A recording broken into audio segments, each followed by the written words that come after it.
September 1923. A dirt road outside Munich. Franz Huber heard the engine before he saw the smoke. Grinding metal, desperate and wrong. A black Mercedes sat half buried in mud. Three well-dressed men standing around it like city people who'd never seen dirt before.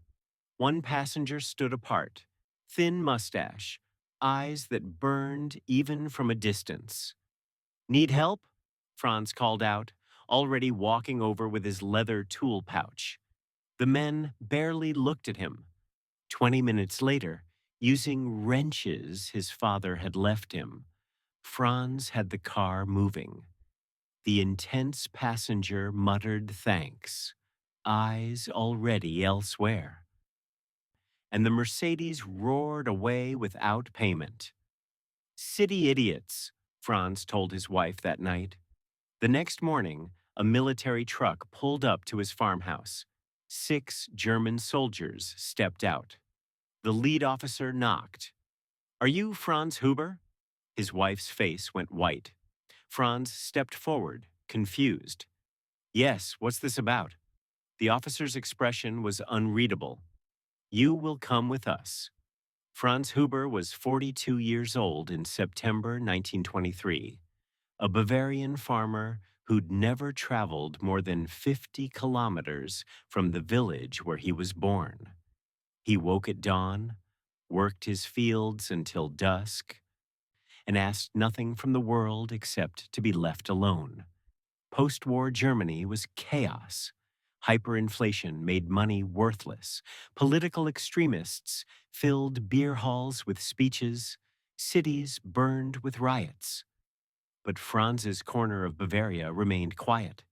His leather tool pouch, inherited from his father, hung in the shed beside hand-carved handles and rusted plows. Self-reliance was religion here. You fixed what broke. You helped neighbors. You didn't ask questions. The village had 60 families, one church, and a general store where news arrived 3 days late. Franz knew the names of every cow in his barn, but couldn't name the chancellor in Berlin. Politics was city business. His wife, Greta, kept the house. Their daughter had married a carpenter 2 villages over. Life was small, predictable, and safe. Or it had been until yesterday afternoon when Franz walked home and saw smoke rising from the road. The black Mercedes was expensive. That much was obvious even to a farmer. Mud caked the wheels, steam hissed from the engine, and 3 men in wool coats stood around it, gesturing angrily. Franz approached slowly. Country code said you helped travelers, even rude ones. "Engine trouble?" he called. The driver, a broad man with nervous eyes, glanced at Franz with relief. "It overheated, then got stuck." Franz knelt, examined the wheels. "You drove too fast on a dirt road after rain." The driver bristled but said nothing. Franz retrieved his tool pouch from his shoulder, began working. The passenger stood 15 feet away, smoking a cigarette. Staring at the horizon like the car braking was a personal insult. Thin mustache, sharp cheekbones, eyes that didn't blink enough. Franz had seen intensity before. Men returning from the war carried it. But this felt different, colder. The third man, younger, paced nervously, checking his watch. 20 minutes later, Franz had the wheels freed and the engine cooled enough to drive.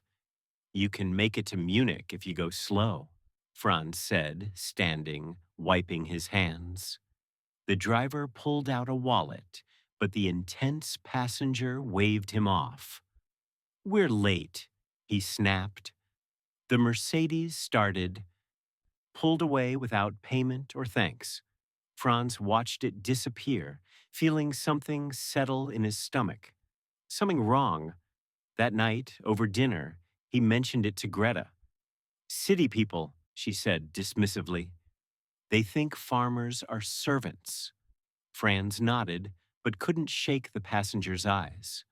The way he'd looked at Franz, not with gratitude, but calculation, like Franz was a tool that had served its purpose. The knock came at dawn. Franz was pulling on his work boots when he heard the truck engine, too heavy for a farmer's vehicle. Through the window, he saw the military truck, saw soldiers stepping out. 6 of them.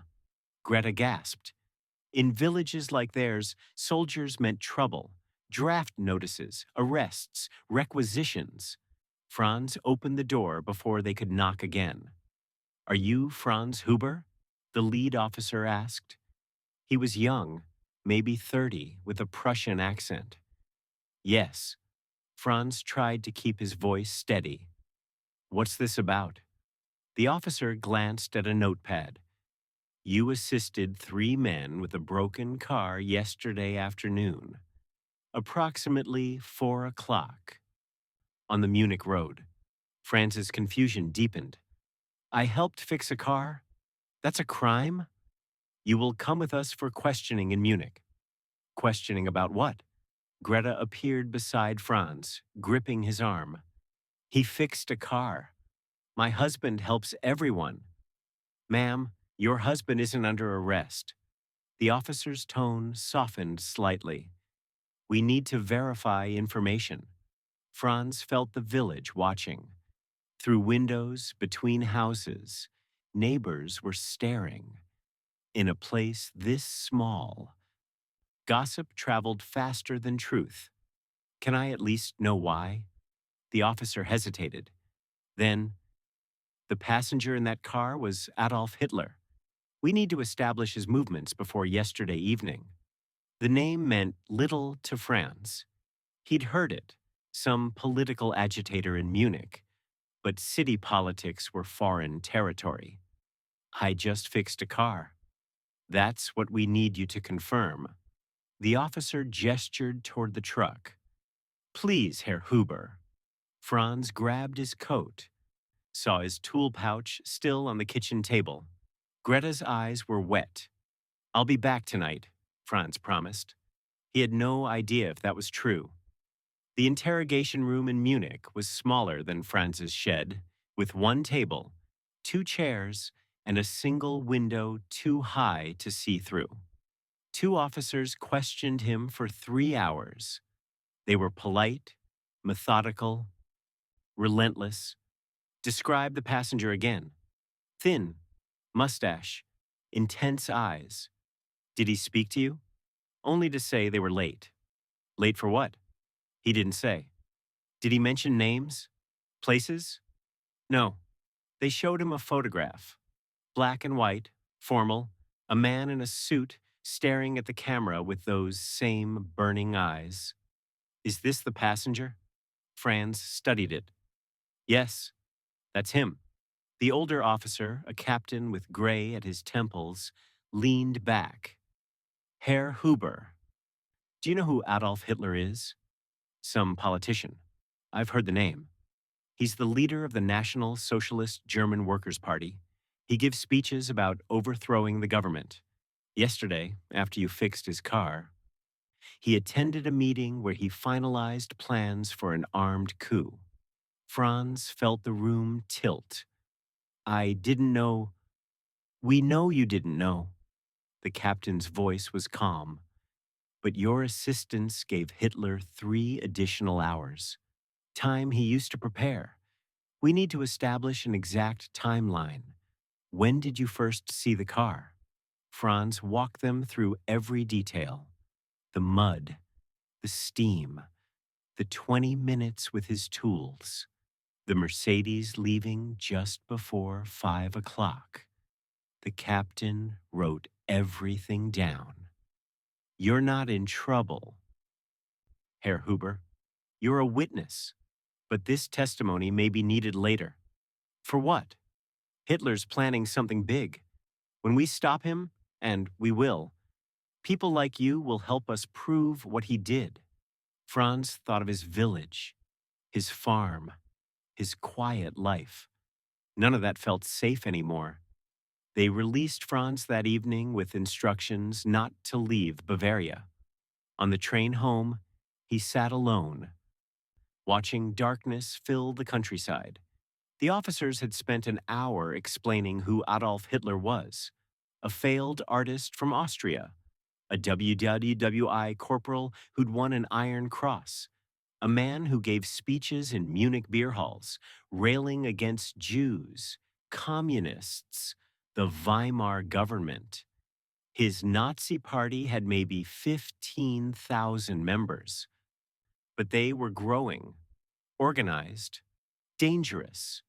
The officers said Hitler believed Germany's humiliation after the war was a conspiracy, that true Germans needed to seize power by force, that democracy was weakness. Franz tried to absorb it.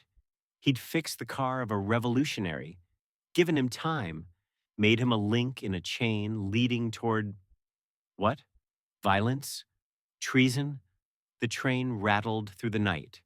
Franz stared at his reflection in the window, thinking about the passenger's eyes. That cold intensity made sense now, not anger, but certainty. The look of a man who believed he was right and everyone else was wrong. When Franz arrived home near midnight, Greta was waiting. What did they want? I helped Adolf Hitler escape questioning. Franz's voice was hollow. Helped who? A man planning to overthrow the government. He told her everything. The interrogation, the photograph, the Nazi party, the possibility he'd be called as a witness if anything happened. Greta sat heavily. You just fixed a car. I know. Franz looked at his tool pouch, still on the table where he'd left it that morning. 12 hours ago, it was just tools. Now it felt like evidence, like proof of something he hadn't meant to do. Sometimes kindness had consequences you couldn't predict. Sometimes helping the wrong person changed everything. Two soldiers arrived the next morning and didn't leave. They set up a tent at the edge of Franz's property, visible from the road. Protection, the young lieutenant said. Franz didn't ask what they were protecting him from. The village transformed overnight. Neighbors who'd known Franz his entire life suddenly found reasons to avoid him. In the general store, conversations stopped when he entered. Old Helmut, who'd fought beside Franz's father in the Franco-Prussian War, crossed the street rather than say hello. Greta felt it worse. Women at the well whispered. At church, families sat 3 rows away. They think you're involved, Greta said one evening. Involved with what? With him, with the Nazis. Or they think you're a government spy. Either way, you're dangerous now. Franz tried to work normally, but nothing was normal. He'd plow a field and feel eyes watching from the tree line. He'd repair a fence and wonder if the soldiers were reporting his movements. His tool pouch sat unused in the shed. He couldn't bring himself to touch it. The leather felt cursed now, stained with accidental treason. 3 weeks passed. The soldiers stayed. The village stayed distant. Then, on November 8th, the radio brought news that stopped everyone cold. Adolf Hitler had attempted a coup in Munich. Armed Nazis had stormed a beer hall where government officials were meeting. Shots fired, 16 people dead. The putsch had failed. Hitler was arrested. Franz sat listening, hands shaken. This was what the officers had feared, what they'd interrogated him about. And now it had happened. His 20 minutes with a broken car, his simple act of roadside kindness was suddenly entangled with revolution and death. The officers returned 2 days after the beer hall putsch. The same captain from the interrogation, now looking exhausted. Herr Huber, we need you to testify at Hitler's trial. Franz had been expecting this, but hearing it still felt like a blow. Testify to what? I fixed a car. You fixed Hitler's car 4 hours before he attended the final planning meeting for the coup. Your testimony establishes his timeline, proves he was fleeing from something when you encountered him. Fleeing from what? We're still investigating, but Hitler's defense will claim this coup was spontaneous, unplanned. Your account proves otherwise. Franz looked at Greta, who'd gone pale. What if I refuse? The captain's expression hardened. You're a witness to conspiracy against the Republic. Refusing to testify would make you an accessory. I'm a farmer. You're a citizen. This is your duty. After the captain left, Franz sat at his kitchen table for an hour without moving. Testifying meant becoming visible, putting his name in newspapers, making enemies of every Nazi sympathizer in Bavaria. But refusing meant prison, or worse. That night, an envelope appeared under his door. No stamp, no return address. Inside, a single sentence in crude handwriting. Traitors to the movement die slowly. Greta wanted to run, pack everything, move to her sisters in Salzburg. Start over? Franz refused. This is our farm, our home. I won't be chased away for telling the truth. But he was terrified. The soldiers outside suddenly felt inadequate. Two men with rifles against how many Nazi loyalists? He thought of Hitler's eyes. That cold certainty. Men like that didn't forget. Men like that kept lists. And Franz Huber, simple farmer, was on one now. Winter came early to Bavaria. Snow buried the fields, and the soldiers huddled in their tent, stamping feet to stay warm. Franz received another letter in December. This one official. From the prosecutor's office. The trial was scheduled for February 1924. Hitler would face charges of high treason. Franz was one of 47 witnesses. The letter included instructions. Report to Munich 2 days before testimony. Bring identification. Speak only truth.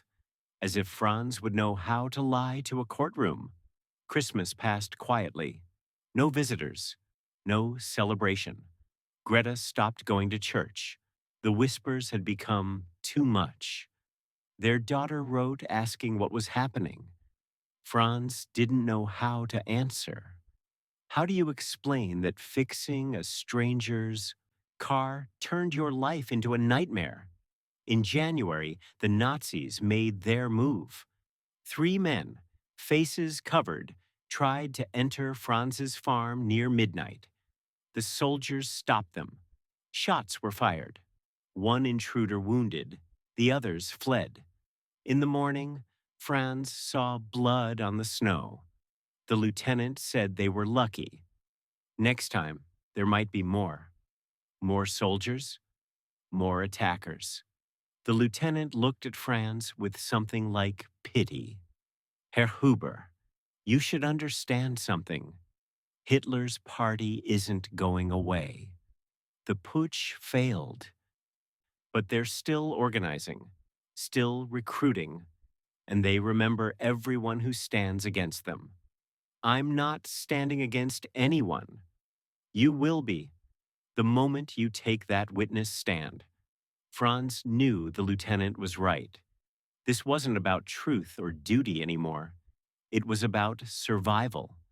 And the ordinary key to everything, the tool pouch, the broken car, the exact time Franz had made the repair, was about to become evidence in a trial that would define Germany's future. February 1924. Munich felt different from when Franz had been interrogated. Colder, angrier. Nazi flags hung from buildings despite the putsch's failure, swastikas painted on walls, Hitler's face on posters declaring him a martyr. The trial was national news. Reporters from Berlin, Paris, London, the world watching. Franz arrived with his military escort and was taken to a protected hotel. The prosecutors met him in a private room. "We need you to be precise." The lead prosecutor, a thin man named Stenglein, explained, "Hitler's defense will attack your credibility. They'll say you're confused, mistaken, maybe even paid to lie. I'm a farmer, which helps.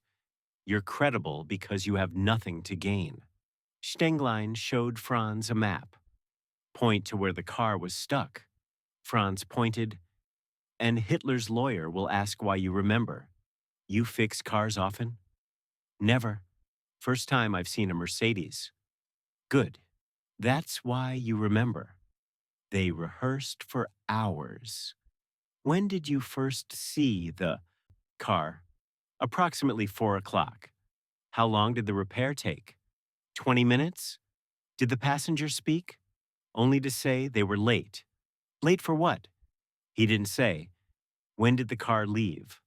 "Around 4:30. The prosecutors requested Franz bring his tool pouch as evidence. He refused. "It's not evidence. It's my father's.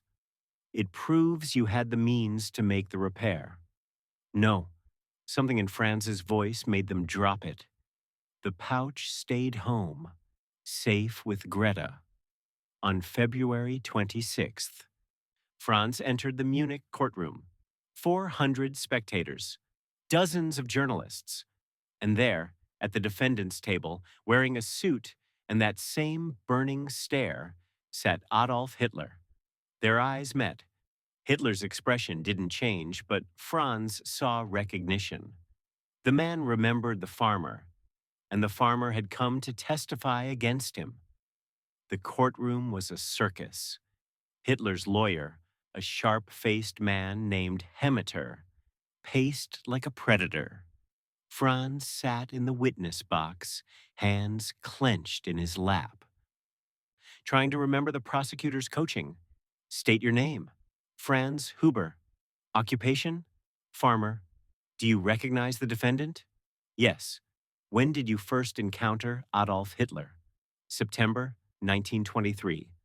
On a road outside Munich." The prosecutor walked Franz through the story methodically. The broken car, the mud, the 20 minutes of repair work, the passenger's impatience, the car leaving at approximately 4:30. "And you're certain of the time?" "Yes. I had to be home before dark. It was 4:30. "How can you be sure?" "My pocket watch. I checked it." The prosecutor nodded, satisfied. Then Hemmeter stood for cross-examination. "Herr Huber, you're a farmer, correct?" "Yes." "Not a mechanic?" "No." "Yet you claim you repaired a Mercedes engine?" "I freed the wheels from mud and let the engine cool. Basic work." "Basic for a Mercedes? An expensive foreign car?" Franz felt the trap, but didn't know how to avoid it. "Wheels are wheels." "Did you record the repair? Take notes?" "No." "So your testimony rests entirely on memory?" "Yes." The memory of a farmer who, by his own admission, had never seen a Mercedes before? Franz's voice hardened. "I remember because the passenger was rude, because he left without paying, because I went home angry about it. Angry enough to fabricate testimony?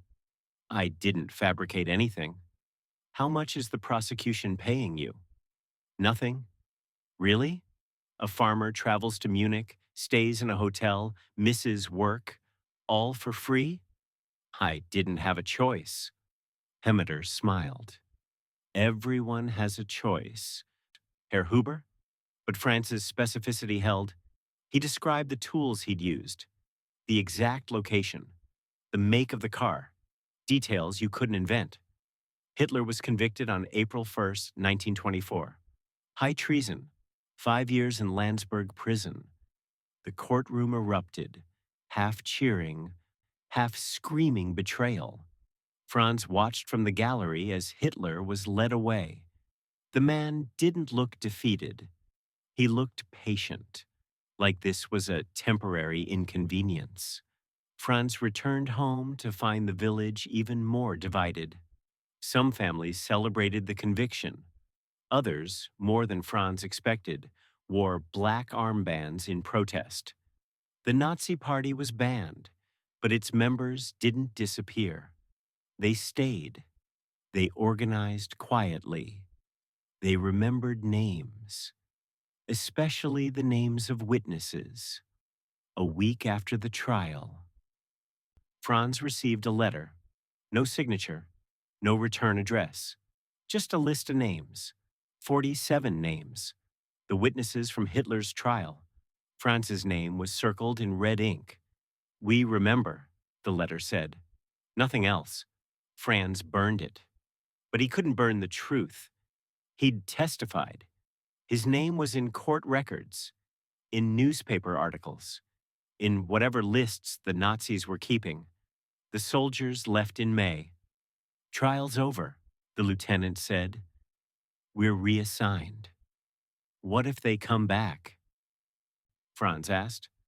"The Nazis? Then call the police." The lieutenant's expression said he knew how useless that advice was. Greta wanted to leave. "We could go to America. Start over." Franz refused. "This is our land. I won't run." But at night, he lay awake, listening for footsteps, for trucks, for the knock that would mean they'd come for him. Hitler served 9 months of his 5-year sentence, released early for good behavior. In prison, he wrote a book called Mein Kampf, outlining his vision, his plans, his enemies. Franz's name wasn't in the book, but he knew it was in Hitler's memory. 1933 was the year everything changed. Hitler became chancellor.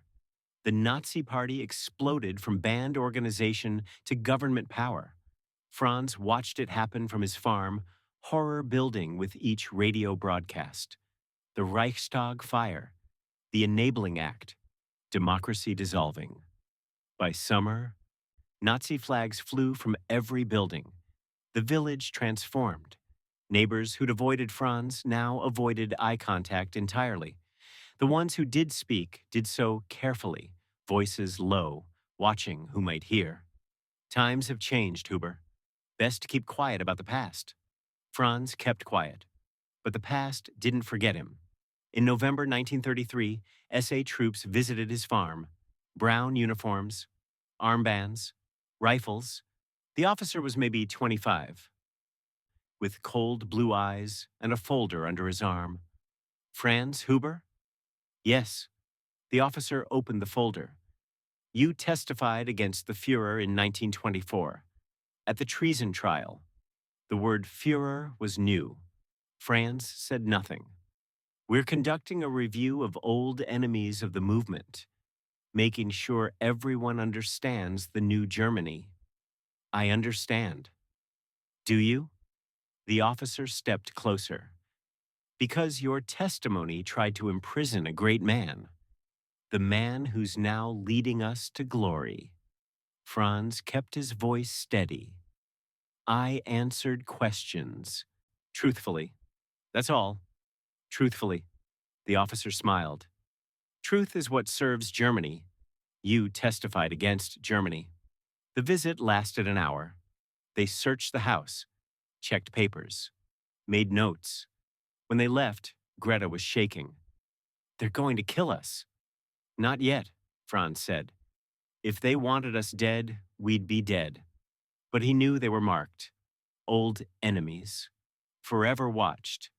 That night, Franz went to the shed and found his leather tool pouch buried under old sacks.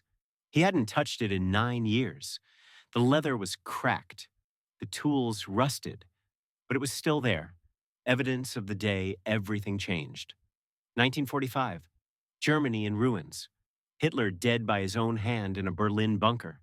The Reich that was supposed to last 1,000 years collapsed in 12. Franz survived. Barely. The war had been brutal. Bombings, occupation, starvation. His farm was damaged but standing. Greta survived. Their daughter survived. That was more than most could say. In the summer of 45, his grandson visited, 15 years old, curious about everything. Opa, is it true you met Hitler? Once? What was he like? Franz considered the question. How do you explain madness to a child? Intense, angry, like he was always running from something. And you testified against him? I testified about fixing a car. The boy frowned. But that made you brave, didn't it? Standing up to the Nazis? Franz retrieved his leather tool pouch from the attic, where it had stayed hidden throughout the war. The leather was nearly black with age now. Tools inside barely recognizable. He handed it to his grandson. I just fixed a car. That's all. The rest, the trial, the testimony, the fear, that wasn't brave. That was consequence. But you did the right thing. Did I? Franz took the pouch back. Sometimes doing the right thing brings the wrong consequences. Sometimes kindness to a stranger costs you everything. I showed him mercy on a road, and I paid for it the rest of my life. His grandson didn't understand. Maybe that was good. Franz returned the tool pouch to the shed, hung it on the same nail where his father had hung it 70 years ago. Ordinary tools, ordinary leather, but carrying weight no object should carry. The pouch stayed. The man it helped became a monster. And the farmer who showed kindness learned that history doesn't care about good intentions.